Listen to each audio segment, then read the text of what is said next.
Hi, everyone, and welcome to this episode of Ask a Doulagiver. My name is Suzanne O'Brien.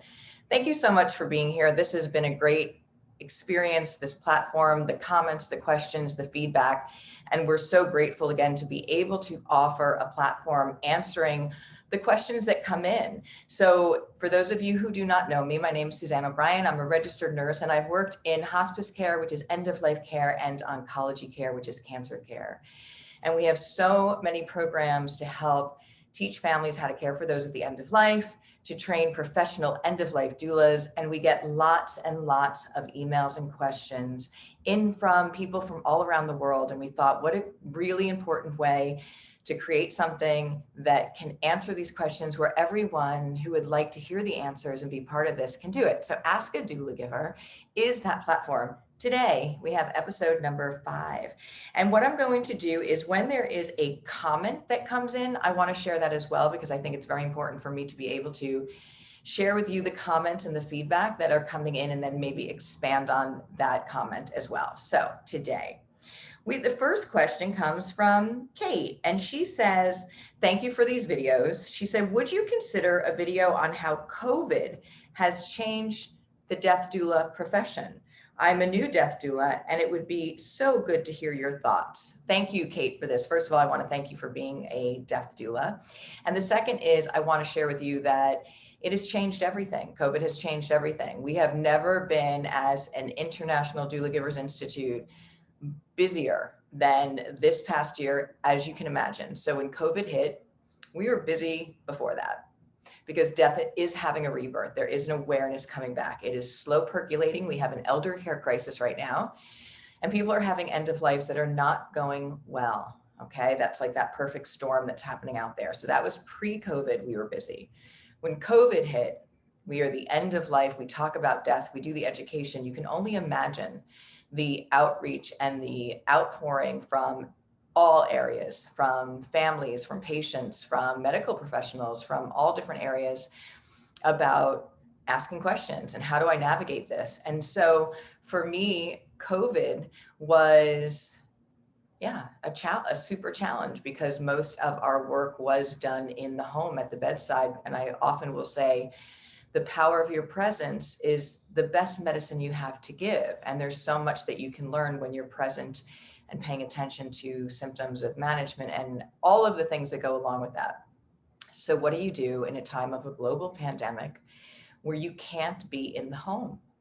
So I want to say to this topic and your question is that when there is something that comes about that will present a challenge, you don't just say, well, we can't be there and that's that. That's not that. We have to find a way. We have to find a way to be able to support one another, to support families in a time that we're all going through this experience and people are dying in complicated situations. People are dying at home. People are being dropped off at the hospital and they're never seeing their loved ones again. How do you move past that? So as a practicing death doula, we had to come up with the tele doula training. And that is teaching doulas how to be there for those caregivers, for those families, all on technology. And as you are probably well aware of, in this time of COVID, telemedicine really became, again, the predominant way that caregiving was done. Well, I have to tell you that it's here to stay. Teledoula is here to stay. Caregiving, medical, online is here to stay. Why? Because they found out that it's highly effective, that they can see so many more patients. But I also want to share with you this, that I had been doing teledoula work before COVID. And why was that? Because we just don't have doulagivers everywhere. So we just don't have enough practitioners. We're still very, very young in this movement, and there just are not enough in every area. Hopefully in the next 3 to 5 years, that'll be different. But right now we have that as a challenge. The other thing that happens here is sometimes families don't always want another person in that immediate area. So maybe not everyone is on board with having somebody come in as a doula, or they don't want it, or there's too much going on in that immediate dynamic of that end of life, which, by the way, we know end of life, everyone's stuff bubbles up and can be very, very intense. And so I've been working tele-doula with families even before COVID, and it works beautifully. So I think the thing to remember is that when things present themselves that are blocking the way that we would normally do something, we have to find a way to be of service with the dynamics that present. And right now, we're well aware that COVID is not over, that we're seeing, and this is going to probably be for a while, that we're going to be going through this period. And also, depending on where you live, there's going to be periods of, again, not being able to be in people's homes. We have to still be able to support and serve these patients and families now more than ever. So I would share with you, the tele-doula is a wonderful way to do that. And again, you can do that online. We have courses that will teach you how to do that, and they're really effective and wonderful. So thank you, Kate, and thank you for what you do. The next one is a comment, and this is from Diana F.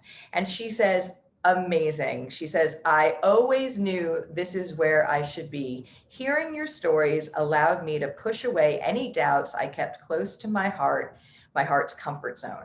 Your experiences of patients seeing loved ones that we don't see, I've encountered 90% of the time. It's amazing. So I'm assuming again that this wonderful woman, Diana, works in this space, that she came to the family caregiver free level 1 that I teach. And I share with you very common things that happen at the end of life. And one is, and this is very powerful, is that people commonly will talk about seeing a loved one who has died already in their room with them, visiting them. And I am told that loved ones who've died already come back to help cross you over.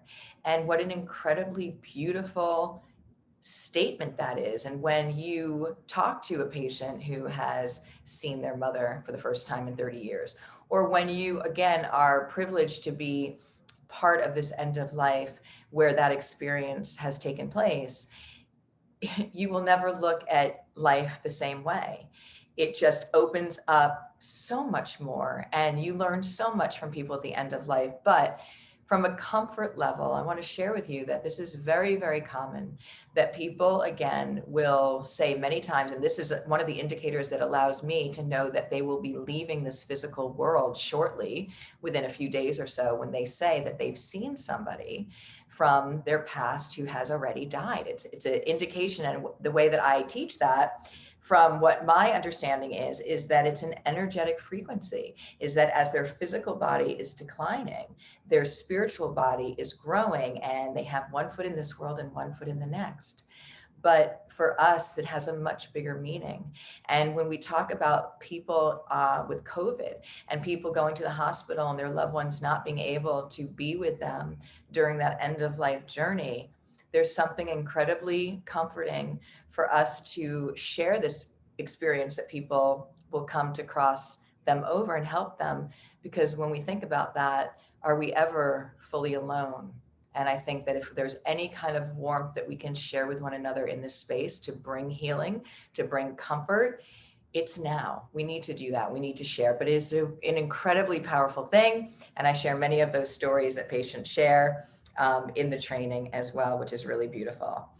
So thank you for that, Diana. I love it. I love that you're confirming that you're in the right place. Love, love, love. Okay, the next comment or question, I'm sorry, is from Linda R. And she says, hi, Suzanne.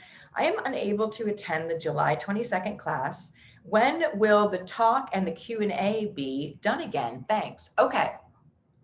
So what she's talking about is the level 1 Doulagivers End of Life Doula training that I give for family caregivers from all over the world every single month. I am on there live every month teaching that training. It's about a 90-minute training.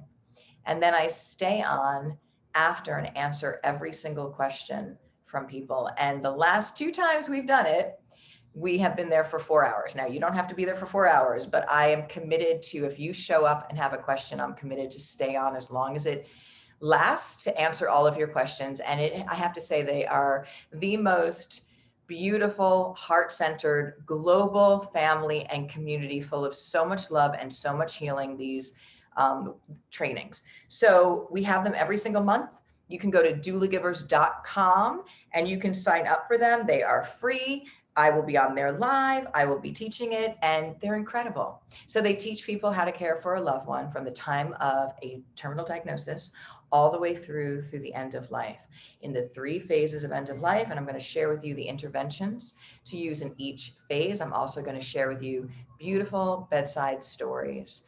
So many times people will come to these events and say that they were really fearful of death, that they didn't know the first thing. And not that we ever want to rush it, but their fear has been greatly diminished, if not alleviated completely, because we're able to, in a loving, safe place, step into end of life, talk about it. What can we learn from it? How can we do it well? Because we can do it well with something that we're all going to experience with our loved ones and with ourselves. How can we learn from those before us? And I will tell you, there are many, many magical moments that I share with you and also empower you with the skills. So those are every single month.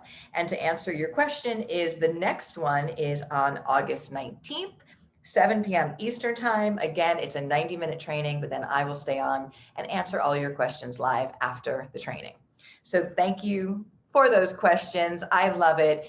Please, if you have a question for me, please email us at doulagivers@gmail.com or askadoulagiver@gmail.com. You can also send me a Facebook message and I will be sure to answer it, maybe on air like this, or get back to you individually. We are in this together, and together is how we are going to move through this time in our lives in the best possible way for everyone in it.